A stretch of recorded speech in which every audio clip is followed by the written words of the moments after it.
नमस्कार, मेरा गांव मेरा देश देख रहे हैं आप। मैं हूं आपके साथ विवेक तिवारी। बुलेटिन की शुरुआत करते हैं। जापान के पूर्व पीएम शिंजो आबे का निधन हो गया है। शिंजो आबे को गोली मार दी गई। हमले के बाद से ही उनकी हालत नाजुक बनी हुई थी।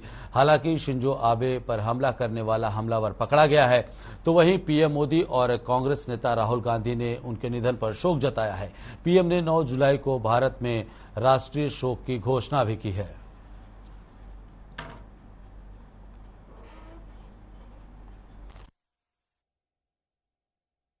ट्वीट कर शोक जताया है।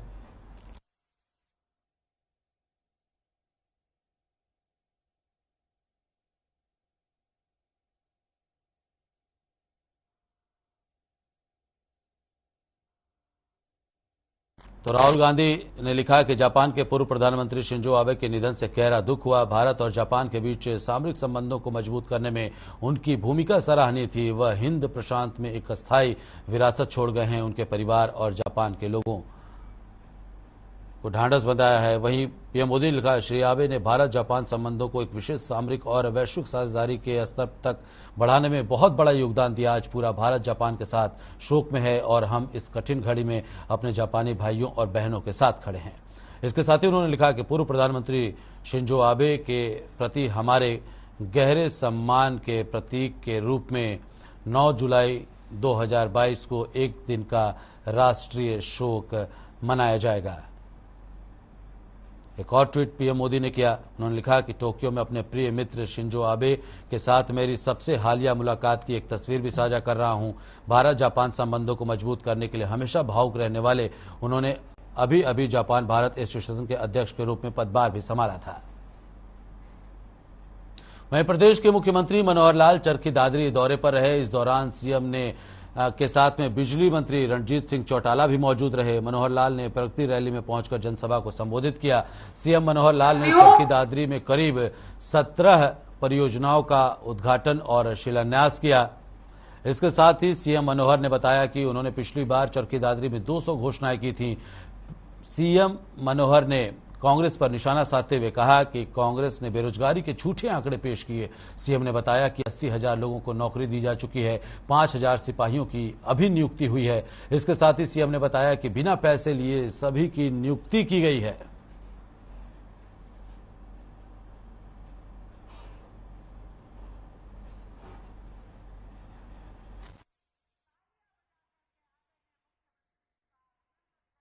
मैं सबसे पहले चरखी दादरी की इस पवित्र भूमि को प्रणाम करता हूं, नमस्कार करता हूं। चरखी दादरी इसका एक विशेष स्थान है। न केवल यहां के लोग मेहनती हैं, प्रदेश के विकास में अपना योगदान किए हैं। एक दूसरा कारण भी चरखी दादरी के बारे में मैं अपना बताता हूं कि मैंने चरखी दादरी को बहुत नजदीक से देखा है। सन 1990 से, यानी 32 साल पूर्व मेरा चरखी दादरी से संबंध है। मैं जब सामाजिक कार्यों में काम करता था तो लगातार चरखी दादरी आना जाना होता था। मुख्यमंत्री अंत्योदय परिवार उत्थान योजना, जिसकी आय 1 लाख रुपए से कम है, उसके एक सदस्य को हम काम कराएंगे और उसको काम कराने के लिए हमने मेले लगाए हैं। उन मेलों में लगभग 3.5 लाख परिवारों के लोग आए हैं। 3.5 लाख परिवारों में से 1.5 लाख परिवार ऐसा है जिन्होंने कहा हम कोई ना कोई अपना काम करना चाहते हैं। आज बैंकों से, बाकी सरकार की योजनाओं से उनसे बातचीत करनी पड़ती है। लगभग 29,000 लोगों को और हम जो है सैंक्शन करके उनको पैसा दे चुके, उनका रोजगार खड़ा कर चुके। चरखी दादरी की धरती को मैं प्रणाम करता हूं। सीएम मनोहर की बड़ी बातें आपको बता रहे हैं हम। उन्होंने कहा कि चरखी दादरी की धरती को प्रणाम करता हूं। चरखी दादरी के लोग बहुत मेहनती हैं। इसके साथ ही सीएम ने कहा कि चरखी दादरी को हमने 22वां जिला बनाया। कई सारी बड़ी बातें कही गई। 17 नेशनल हाईवे बनाने के लिए मंजूर किए, यह भी कहा गया सीएम मनोहर लाल की ओर से। एक प्राइवेट एक ब्लॉक नीति के तहत इंडस्ट्रीज स्थापित होगी, सीएम ने कहा। और 17 परियोजनाओं का उद्घाटन और शिलान्यास किया। तो सीएम की बड़ी बातें आप तक हम पहुंचा रहे हैं, बता रहे हैं। हिसार में हमारा पहला इंटरनेशनल एयरपोर्ट बनेगा। तो सीएम की बड़ी बात है, आपको बता रहे चरखी दादरी में जनसभा को संबोधित करते हुए क्या कुछ उन्होंने कहा है। उन्होंने कहा कि दादरी में मेडिकल कॉलेज की सुविधा दी जाएगी और हर एक जिले में मेडिकल कॉलेज की सुविधा दी जाएगी। सीएम विंडो के माध्यम से जनता की हर समस्या का समाधान हो रहा है। सीएम विंडो का भी जिक्र सीएम ने किया और कहा कि सीएम विंडो के जरिए जनता की हर समस्या का समाधान हो रहा है। हम सब मिलकर भ्रष्टाचार के खिलाफ आवाज उठाएंगे। कई बड़ी बातें सीएम मनोहर लाल ने कही। हमारी सरकार ने किसी के साथ कोई भेदभाव नहीं किया, कोई पार्शियलिटी नहीं की गई, पारदर्शिता के साथ नौकरियां दी गई, पारदर्शिता के साथ में लोगों तक विकास की योजनाएं पहुंचाई गई। रिश्वतखोरी के खिलाफ हमारी सरकार ने कदम उठाए हैं, ये भी सीएम मनोहर लाल ने कहा। तो रिश्वतखोरी के खिलाफ हमारी सरकार ने कदम उठाए, हमारी सरकार ने युवाओं को नए अवसर दिए।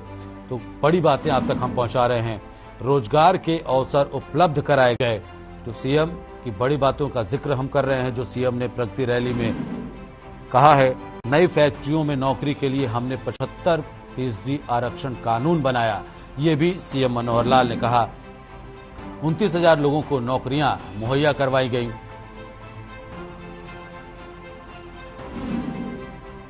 युवाओं को नई स्किल्स की ट्रेनिंग दी जा रही है। उन्होंने कहा कि विदेशों में भी हमारे युवाओं की जरूरत है, लोग मांग करते हैं। 5,000 क्लर्कों की भर्ती की गई। क्लर्कों की भर्ती पर भी सीएम मनोहर लाल ने अपना पक्ष रखा, बातें रखी। अग्निपथ योजना को युवाओं के हित में बताया और सीएम मनोहर ने कहा कि अग्निपथ योजना केंद्र सरकार की सुनहरी योजना है और हर युवा को इस अगर देश की सेवा का अवसर मिलता है तो उसे अग्निवीर जरूर बनना चाहिए। वहीं जेजेपी के प्रदेश अध्यक्ष निशांत सिंह ने पंचायत चुनाव को लेकर बयान दिया है। निशांत सिंह ने कहा है कि पंचायत चुनाव भाईचारे का चुनाव माना जाता है। जहां तक पंचायत समिति और जिला परिषद की बात है, चुनाव आयोग जब इसकी डेट तय करेगा तो दोनों पार्टियां साथ बैठकर चर्चा करेंगी। उन्होंने कहा कि जैसे स्थानीय निकाय चुनाव दोनों पार्टियां मिलकर लड़ी थीं, उसी तर्ज पर पंचायत चुनाव भी साथ लड़ने के प्रयास किए जाएंगे।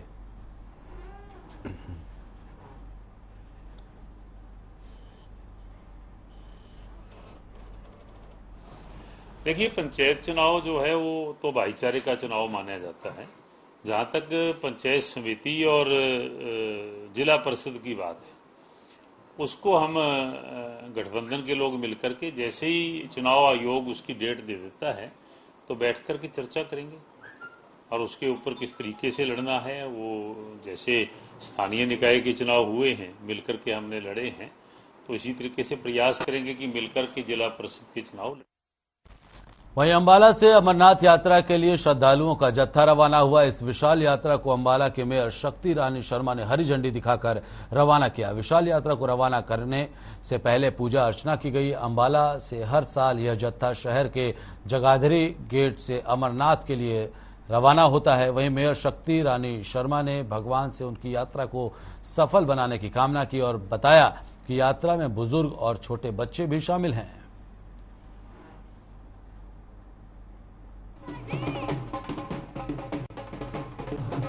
आज जो कुछ दिन पहले एक यात्रा निकली थी अमरनाथ जी की, उसी के तहत आज 3 और बसें निकली हैं और लोगों के अंदर बहुत ही उत्साह है। शिव शक्ति संस्था है जिन्होंने ऑर्गेनाइज किया था और 150 लोग करीब इस बस में जा रहे हैं, जिसमें मैं हैरान थी देख के कि बुजुर्ग भी थे, बच्चे भी थे, महिलाएं भी थी और जेंट्स भी थे। पर जो बच्चे थे वो बहुत ज्यादा उत्साहित थे जाने के लिए। इसमें टीनेजर्स भी थे और बड़ी हैरानगी की बात थी, छोटी छोटी बच्चियां भी थी। तो मुझे बहुत असमंजस लगा कि ये छोटे बच्चे कैसे चल पाएंगे, पर उनके पेरेंट्स ने बताया कि ये बच्चे पिछले साल भी गए थे, इनके अंदर बहुत ही भक्ति भाव है। तो मैं उन सब के लिए बहुत शुभ कामना करती हूँ कि बहुत अच्छे। वहीं चंडीगढ़ के सेक्टर 9 में एक निजी स्कूल में उस वक्त अफरा तफरी मच गई जब लंच के वक्त एक पेड़ खेल रहे छात्रों पर गिर गया। हादसे में अभी तक एक छात्र की मौत की खबर है, जबकि कई छात्र घायल हुए हैं। घायल बच्चों को इलाज के लिए स्कूल में भर्ती करवाया गया है। आपको बता दें कि उन्हें अस्पताल में भर्ती करवाया गया है। मामले में राज्यपाल बंडारू दत्तात्रेय और सीएम मनोहर लाल ने भी ट्वीट कर संवेदना जाहिर की है। तो जो पेड़ गिरा बच्चों के ऊपर, ये करीब 250 साल पुराना बताया जा रहा है और ये पेड़ खेल रहे बच्चों पर अचानक गिर गया और इस हादसे में एक छात्र की मौत हो गई। बंडारू दत्तात्रेय ने ट्वीट किया, उन्होंने लिखा कि चंडीगढ़ में एक स्कूल में हुए हादसे ने अंदर तक झकझोर दिया है। सभी बच्चों की सुरक्षा और उनके ठीक रहने के लिए प्रार्थना करता हूं। सीएम मनोहर लाल ने क्या लिखा वो भी आपको बता रहे हैं। आज चंडीगढ़ के कॉर्मेल कॉन्वेंट स्कूल के छात्रों पर वृक्ष टूटकर गिरने की घटना बेहद दुर्भाग्यपूर्ण है। घटना में जान गंवाने वाले छात्रा के परिवार के साथ मेरी गहरी संवेदनाएं हैं। मैं ईश्वर से घायल छात्राओं के जल्द शीघ्र होने की कामना करता हूं।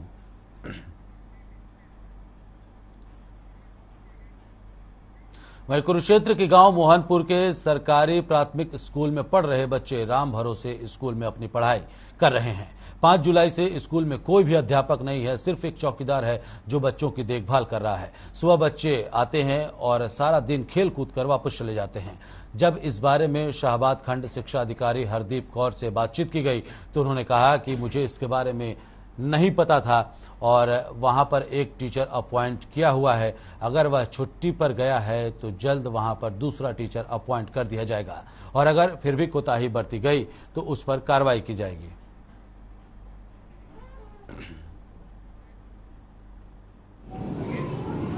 बोले थोड़ी सी टीचर जो है वहाँ पे डिप्यूट कर दिया तो बच्चे वहाँ पे आज हमारे जो ऐसे भी जो मिड डे मील के टीचर हमारे यहाँ पे पढ़ाई वो भी वहाँ पे गए हैं। और अगर कहीं भी बताई रही मेरे पास ऐसे ऑफिशियली कोई लेटर नहीं आई कि वहाँ पे कोई टीचर नहीं है या कैसे भी है। और जहाँ भी कोई कोताही होगी या उसकी हम एक्सप्लेनेशन देंगे, पूछेंगे क्यों रहा है ऐसा।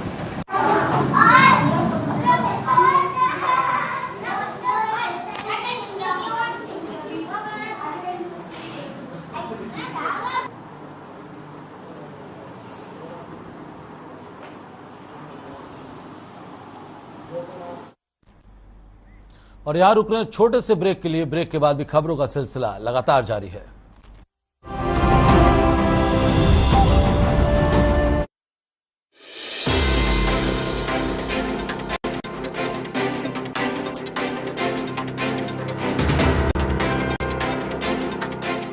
मेरे जैसा कोई दूसरा चुलबुलापन जिसकी हर बात में घुल जाए, जिंदगी में रंग भर दे। मेरी जैसी मेरी अपनी पताका चाय, गजब का स्वाद। देखें कौन नया खिलाड़ी आया है, समझा देते हैं, प्यार से समझाएंगे। ये तो अपनी जुबान है। जुबान एक हो तो दिल भी एक होने चाहिए। विमल बोलो जुबान केसरी। हरे रंगों का उमंगों का जज्बा कहाँ रुकता है, मन साफ है तेरा अंदर तो बाहर दिखता है। जो अच्छा हो जो सच्चा हो वही तो दिखता है। हम निरमा एडवांस हैं, मन की तरह कपड़े भी साफ रखते हैं। निरमा एडवांस। पंजाब है जसप्रीत का ठिकाना, मुंबई है आदर्श का आशियाना, केरल का गोविंदन निवासी, कोलकाता में जन्मे है काशी। हर हिंदुस्तानी की शान, ARB बियरिंग्स जोड़े सारा Hindustan.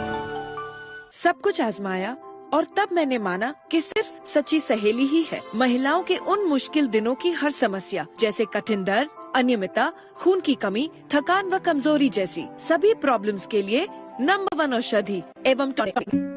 Hey mom, hey, look, I can download a song really fast. I can make dosas faster. Must be joking.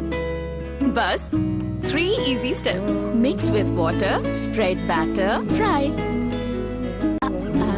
गाना डाउनलोड हुआ? नहीं, पर तब तक मैं इडली बनाती हूँ। हमने बनाया किड्स से।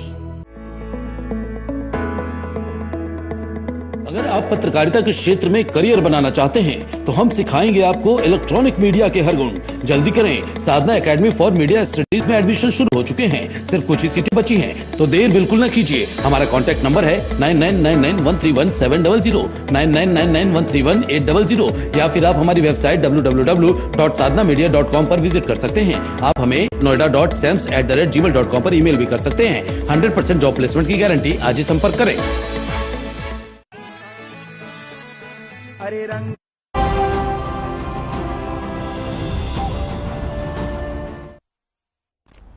तो ब्रेक के बाद रुक करते हैं कुछ और खबरों की ओर। धर्मनगरी कुरुक्षेत्र के पंचायत भवन में जिला कष्ट निवारण समिति की बैठक हुई। बैठक में 14 शिकायतें मंत्री के समक्ष रखी गई। वहीं 14 में से 11 शिकायतों का मौके पर ही निपटारा कर दिया गया।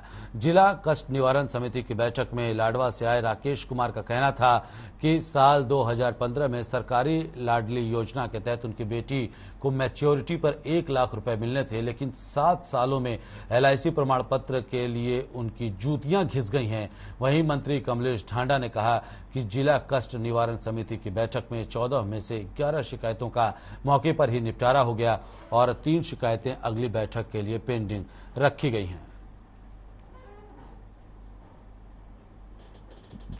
और मेरी शिकायत यह है कि सन 2015 में मेरे घर में बेटी पैदा हुई थी और उस वक्त सरकार की जो लाडली योजना थी उसको आपकी बेटी हमारी बेटी योजना में कन्वर्ट कर दिया गया था। और सरकार का जो LIC के साथ टाइप है कि वहाँ से 21,000 रुपये LIC को दिए जाते हैं और ताकि मैच्योरिटी होने पर वो 21,000 रुपये मतलब 1 लाख रुपये होकर मिल जाते हैं लाभार्थी को। उसके लिए LIC का जो प्रमाण पत्र है वो जरूरी है और मैं 7 साल से चक्कर लगा रहा हूँ, मेरे को आज तक LIC का वो प्रमाण पत्र नहीं मिला। जो कष्ट निवारण समिति की जो बैठक थी उसमें आज हमारी 14 शिकायतें थी, जिनमें से 11 मौके पर निपटारा हो गया और हमारी 3 पेंडिंग है। 3 अगली मीटिंग के लिए रखी गई। तो कुछ शिकायतें में काफ़ी शिकायतें ऐसी है जो 7-7, 8-8 बार तक भी आ जाती हैं, तो उनके लिए भी कुछ ऐसा किया गया है? देखिए, वो उनकी बिल्कुल बारीकी से सुनवाई की जाती है और उनके संबंधित जो अधिकारी हैं वो साथ में होते हैं।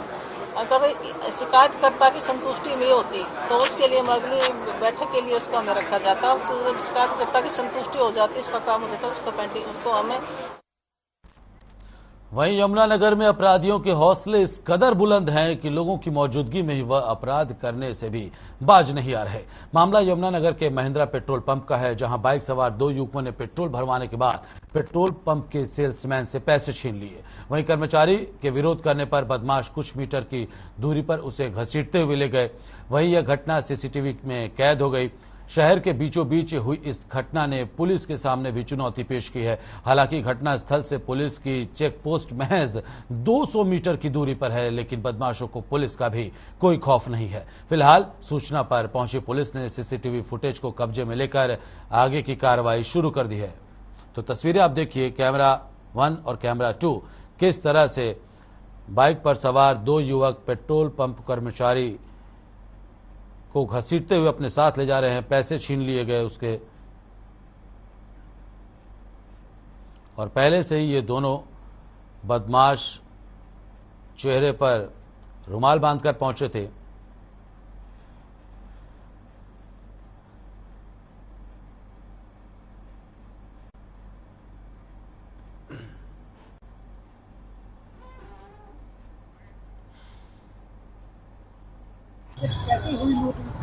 सर आए, तेल डलवा के चलते मैंने कहा भाई साहब पैसे दे दो, तो अगले वाले ने मुझे पैसे दिए और पिछले वाले ने मेरे हाथ के पैसे खींच लिए।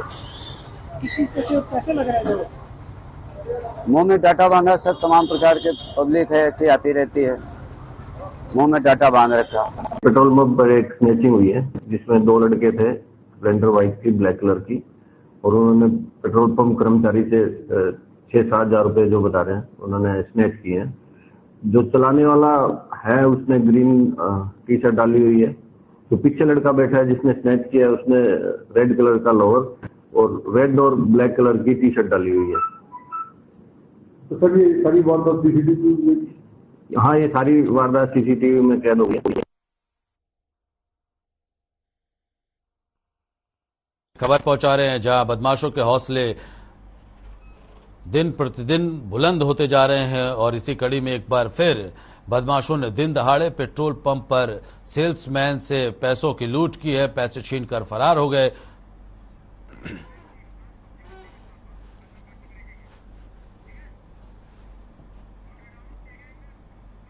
और इसी बीच बल्लभगढ़ से बड़ी खबर आ रही है, जहां सीएम फ्लाइंग टीम ने छापेमारी की है अनाज मंडी में। सब्जी मंडी में यह छापा मारा है। सीएम फ्लाइंग टीम ने दूध और पनीर की डेयरी पर छापा मारा है। 40 किलो पॉलिथीन समेत डिस्पोजल भी बरामद किए गए हैं। सूचना के बाद सीएम फ्लाइंग की टीम ने कार्रवाई की है। तो जो बड़ी और अहम जानकारी है बल्लभगढ़ से आप तक पहुंचा रहे सीएम फ्लाइंग ने सब्जी मंडी में छापेमारी की है। दूध और पनीर की डेयरी पर छापा मारा है और इसके साथ में 40 किलोग्राम पॉलिथीन भी बरामद किया गया है। तो आपको बता दें कि सिंगल यूज प्लास्टिक पर पूर्ण रूप से 1 जुलाई से प्रतिबंध लगा दिया गया है। इसके बावजूद भी बल्लभगढ़ के सब्जी मंडी में पॉलिथीन का जखीरा बरामद किया गया। 40 किलो पॉलिथीन बरामद किया गया है। दूध और पनीर डेयरी पर छापेमारी सीएम फ्लाइंग टीम ने की और तस्वीरें देखिए आप किस तरह से जो सिंगल यूज प्लास्टिक है उस पर पूर्ण रूप से प्रतिबंध लगा दिया गया है। इसके बावजूद बल्लभगढ़ के सब्जी मंडी में प्लास्टिक के डिस्पोजल और पॉलिथीन बरामद किए गए हैं।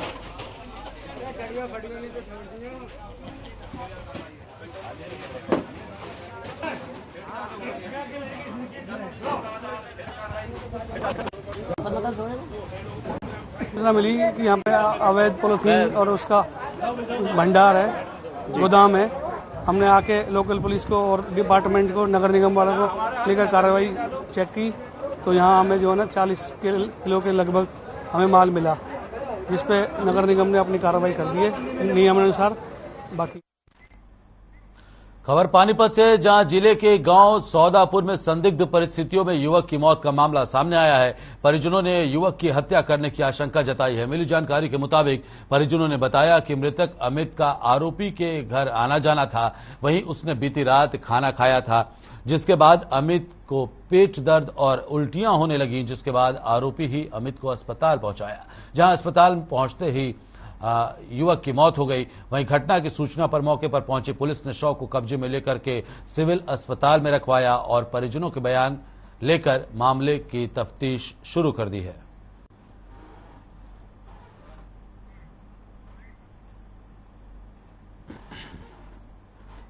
उसमें तो सर तबीयत खराब भई, खाना खाए के तबीयत खराब भई, फिर हम अस्पताल को लेके आए।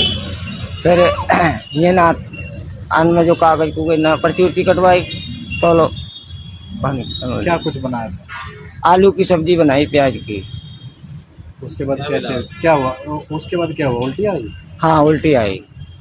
इनने दवाई इधर ही इनकी जेब में एक खुराक दवाई। ये हमारे पास कई दिन से मंगलवार से आउट था, तो सवेरे मेरे को जानकारी मिली, मेरे पापा का फ़ोन आया कि बेटा ऐसे ऐसे बात हो गई है, भाई को किसी ने पॉइजन दे दिया है, उसकी डेड बॉडी जो है सिविल हॉस्पिटल में पहुंच गई है, आप जाके उसको। वहीं गांव रोडी के निवासी और गैस एजेंसी के संचालक वंशी अरोड़ा के घर 2 अज्ञात युवक रेकी करने के लिए पहुंचे। इस दौरान एक युवक ने घर में घुसकर वीडियो बनाने का काम किया। पूरी घटना सीसीटीवी में कैद हो गई। बंसी अरोड़ा ने इसकी शिकायत पुलिस को दी। वहीं बंसी अरोड़ा ने अपनी और अपने परिवार की सुरक्षा की मांग करते हुए सुरक्षा कर्मी की भी मांग की है। जानकारी के मुताबिक अज्ञात युवकों ने गाँव के एक व्यक्ति से बंसी अरोड़ा के घर का पता भी पूछा। बाइक की नंबर प्लेट पर मिट्टी चिपकाई हुई थी और इस मामले में रोडी पुलिस थाना प्रभारी ने मौके का मुआयना किया और मामले की जांच पड़ताल शुरू कर दी गई है।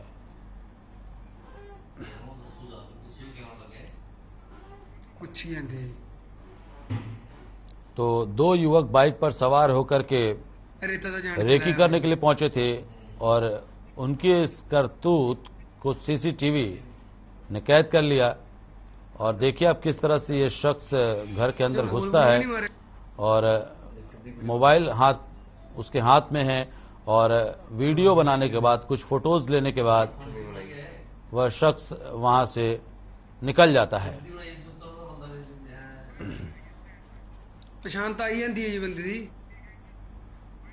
तो फिलहाल मेरा गांव मेरा देश में इतना ही। यहाँ रुक रहे छोटे से ब्रेक के लिए हर खबर पर खबरों का सिलसिला लगातार जारी है।